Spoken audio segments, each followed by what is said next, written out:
I recently converted the Edric deck to a dual commander legal, or Frenchless 1v1 legal deck. Dual commander was the rule set that I used. At the end of this set here, I'm going to bring up the deck list, but I've made one video so far in which I've won 10 straight with that deck, and this is the second video with 10 more. In fact, at this time the deck is completely undefeated. I am not selecting opponents who are playing 1v1, although I'm not averse to it. I am selecting anybody who wants to play. So, although it is an Edric deck, Borrell is the commander. The reason I selected him is because I wanted something cheap, because this deck abuses Birthing Pod, and it's set up so that it can abuse activating a Birthing Pod on a 3 casting cost creature. Previously that creature would typically be Edric, and now it is Borrell, so that's why he's selected over the other commanders in the colors.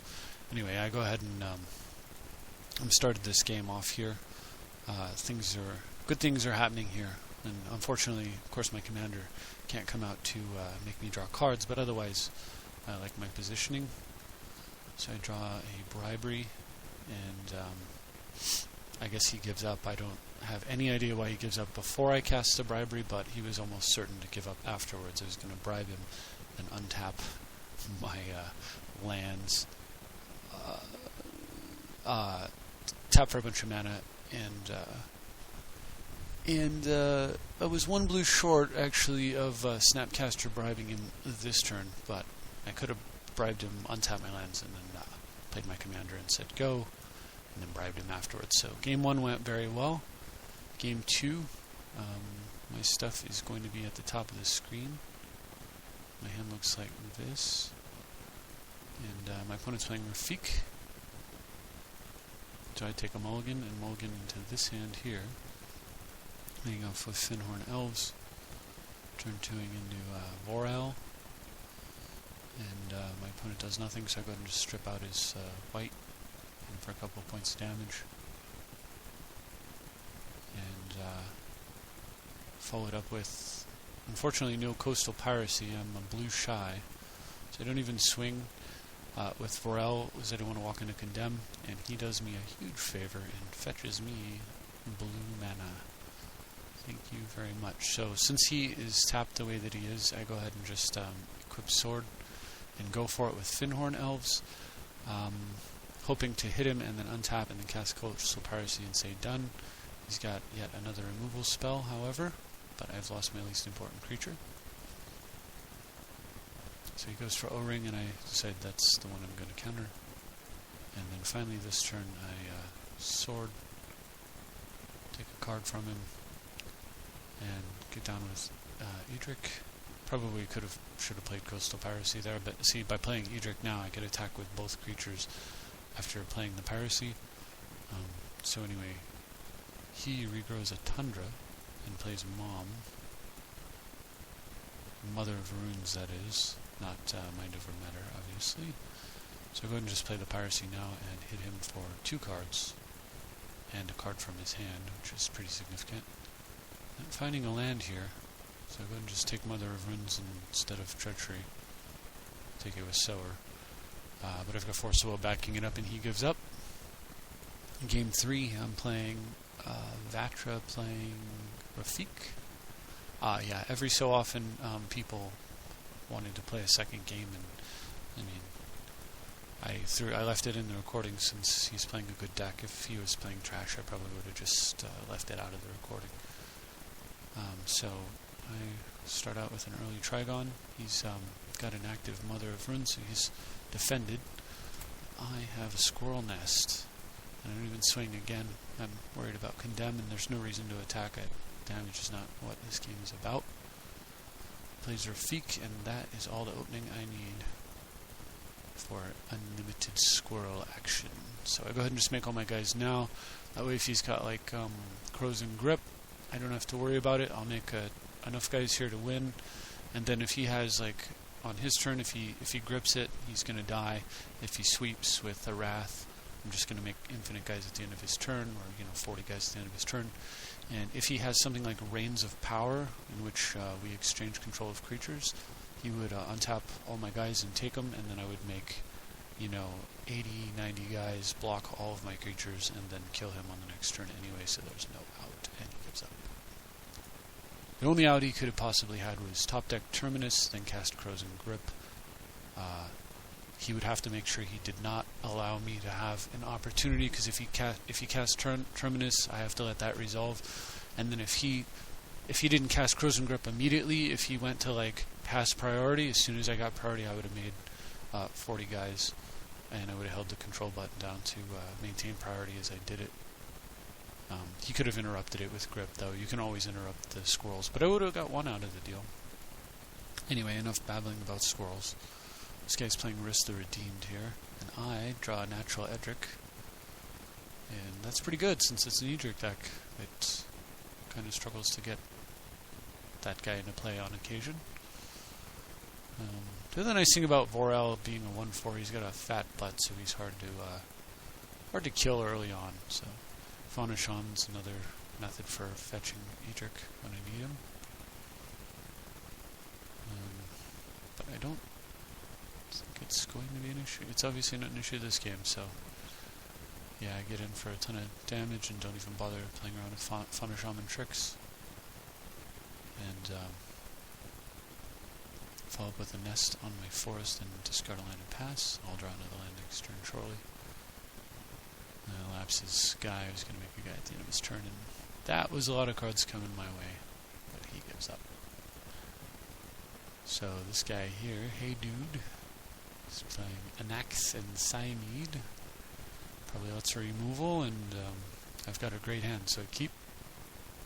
And he mulligans himself to death, so we replay. I guess I shouldn't have counted that one, but I was going for 10 in a row, and I wanted to include even the stupid games like that.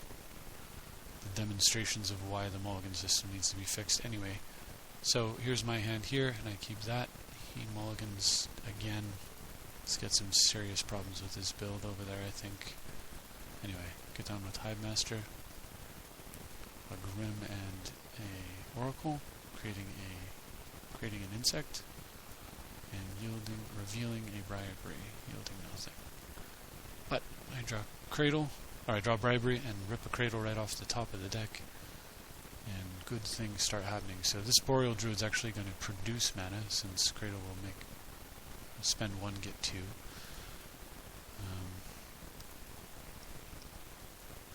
I cast the Edric in my hand. I have 3 mana left, so go ahead and just crack my Land Searcher, cast my Commander, and send for 3 cards. Pass the turn. He needs a sweeper. That isn't a sweeper. So play a mana producing elf. Equip sword. Play a free Rofellos and Mystic, and bribe him for attacking creatures get +2/+0. Seems good. Rawr. Here comes many threats, and he's already down to 15, and he gives up. Okay, so at that point I decided I'm not going to play him a third time. At that point he decided he didn't want to play a third time, so that worked out nicely. And this guy here is playing Jared Golgari Lichlord. I mean, can't believe this guy. He went to Jared. Unfortunately for him, while that might be good if you're buying diamonds, it's pretty crappy when you're playing Commander. That's a terrible, terrible Commander there, in my opinion. It doesn't draw cards, it doesn't produce mana, it doesn't really do anything, it doesn't kill anything. I mean, what are you going to do? Spend 3 mana to sack another creature who you spent mana to play in order to cause somebody to lose life? And all you have to do is, sacrifice, 40 power worth of creatures and you win the game. It's freaking horrible. Anyway, so I bribe him for a giant Adaphage, a Trampler who is a 7/7 and makes a clone of himself whenever he hits your opponent. Seemed pretty good since I have Force of Will in my hand. He plays Reaper of the Wilds. That is something that could actually kill the Adaphage, but he needs a black mana to give it Death Touch first, and I'd still get a copy of the Adaphage, it really wouldn't matter. He doesn't even have the black though, so I just clone it up, say go. It makes a Cryptghast, and end of turn I untap the Monolith, which is doing lots of work this game, and cast Simic, Ascendant, Treachery his guy, and flip, using my commander, sending my gigantic giants, which is exactly what a giant should be, gigantic, and regular briberies have a force, or bribe, and he gives up an army of his own making. So, next game, I think he felt that that was an aberration, so we start a new game. This time I get down with a bird. He plays some untapping guys, and I develop further. Can't spiketail that thanks to his satyr, but I can play my commander, or play Biden and swing, which was probably the better play, but that's okay. So I do this, and I had a reason for playing the commander, and the reason was the birthing pod. I could have played this in swung, but I was thinking if I play the pod, this commander is a control magic, so I wanted to have it available. I thought I would take the Archdruid this turn if he had no play, and if he did have a play using all the mana he had, well, I got a control magic if I want it. But then I decide I can wait a little while. This really wasn't much of a threat. It's not much of a threat until the damage matters, and at 37 life I can take 6 or 7 to the head, and it's not even worth thinking about. So down comes Priest. Now I can go Cradle, and I cradle off my commander eventually when I figure out how I'm going to do it properly into control magic. Thank you. And then since I've got a swing with that guy and draw off the Biden, and then I've got an extra mana, so go ahead and just clamp Sora. It's the obvious target for him. If he can kill it, he'll get his guy back, so I might as well get some cards out of that. He goes for Deathbridge Chance. This is a card that when it came out I thought was going to be completely awesome.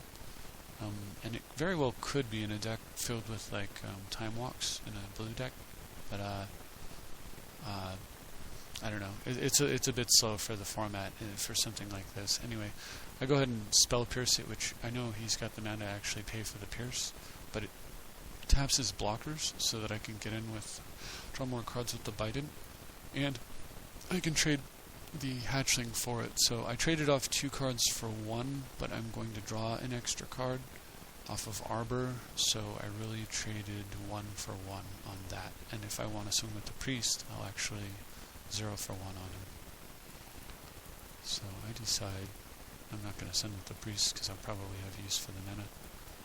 And sure enough, I do. So first thing I do is fetch a basic forest so that I can craft, so I can get super crafty here with either color, and play my Archdruid, craft, move the clamp over. I don't want to keep this guy around and risk him getting it back, so I just eat it. It's a 2 casting cost guy. The X is 0 for the purpose of what's about to happen here, and I'm able to fetch up Edric. Yay! So now I can untap my lands with craft, and Edric will produce extra mana with Priest, and I've got just enough mana to trust it on him with a counter spell, but, well, I have 1 more mana thanks to Earthcraft, of course. So, yeah, he's done. And, of course, the plan there was to slide that clamp right over to Trastedon. Or, actually, probably the right play was just to say go, and then on his turn force him to attack with his creatures using Bident, and have him walk his elephants into Trastedon and clear the way from my army, drawing me a bunch more cards. Anyway, he scoops. That works. And Morphling decides to play using another glitched game. I'll be at the top. Rexiel the Risen Deep. And I keep this slightly slow hand there. He early Factor Fiction, tutors for Factor Fiction. I think it's a terrible play. The right card to get is Mana Drain, almost certainly. If not, then just hang on to this. And Mystical later on. Anyway, so I get down with Arreo. And he immediately kills it with the Black Sun Zenith. I was like, what? How did it die? You know? I had to look over in the logs. So this turn, I thought about playing Trigon in case he had a play, but obviously his next turn is going to be Factor Fiction, is what he wants to play, so I used the opportunity to play a freebie. And Chalice, Map, and Clamp were my options. I chose Clamp. Unfortunately, unlike the traditional Edric deck, I have to take Clamp a little bit more often than normal. Fortunately, I have both Nest and Hidemaster to work with at this turn if I want to. So I go for Predator, thinking that at some point he's got to play an artifact or an enchantment. He's going to Factor Fiction here. And he gets a fairly ugly pile for me. Strip Mine, when I'm holding Scroll Nest, is not happy times. I really don't want him to take the strip pile. And I know he's probably digging for land. He's down to 4 cards. So what I decided to do is something weird. I also don't want him to take Blatant Thievery, because in a few turns it's going to be a pain in the butt, since I mean, I guess I can snap the card back, but he could take, like, it's another way that he could kill a enchanted... I put Squirrel Nest on a land, and then he Blatant Thievery's the land. I can't snap that. So I put Blatant Thievery over in a pile with West and Strip. And my thought was this. He's going to want the mana to go with Blatant Thievery. But then again, Strip Mine's tempting, and Talaria West can get Wasteland, so or something else. So he's probably looking at this hand thinking Strip Mine and Transmute here, and then he still has a long way to go for Thievery. While he's got cards in his hand he wants to play, and if you look over here, this is like, hey, draw cards and draw even more cards. This is going to find mana and good stuff. This is a kind of a trap, because like these cards are going to dig him into land, but this pile has land, so don't take the freaking blue cards to draw land when you've got land and a spell. Anyway, I set it up like this, hoping he would go for the 2 pile, and he did. It's perfect for me. So he is going to throw away the land so he can cast sorceries to look for land. Totally awesome. So he foresees putting 1 down and 3 up. And look at that, he finds land. But it's not Strip Mine. It's strictly worse. Anyway, I use this window of opportunity to get a nest down on my forest. And just get some cheap damage in. And he plays Grave Titan, and that's pretty awful. So, look at this top deck. Rising Waters, rising to the top of my deck.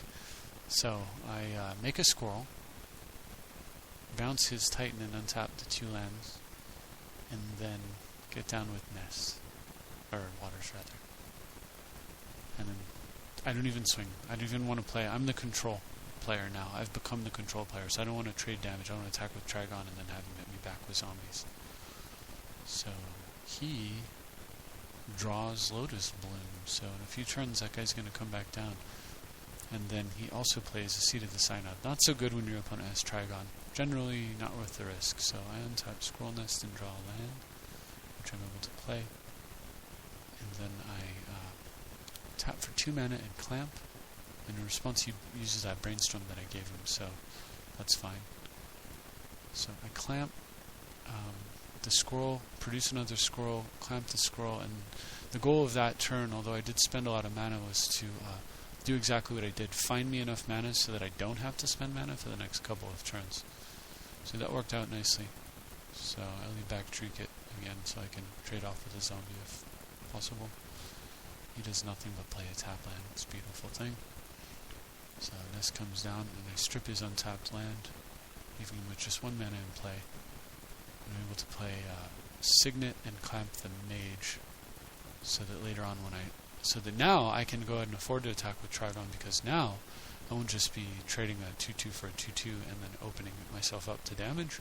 I'll be trading it for cards, and that's a different thing altogether.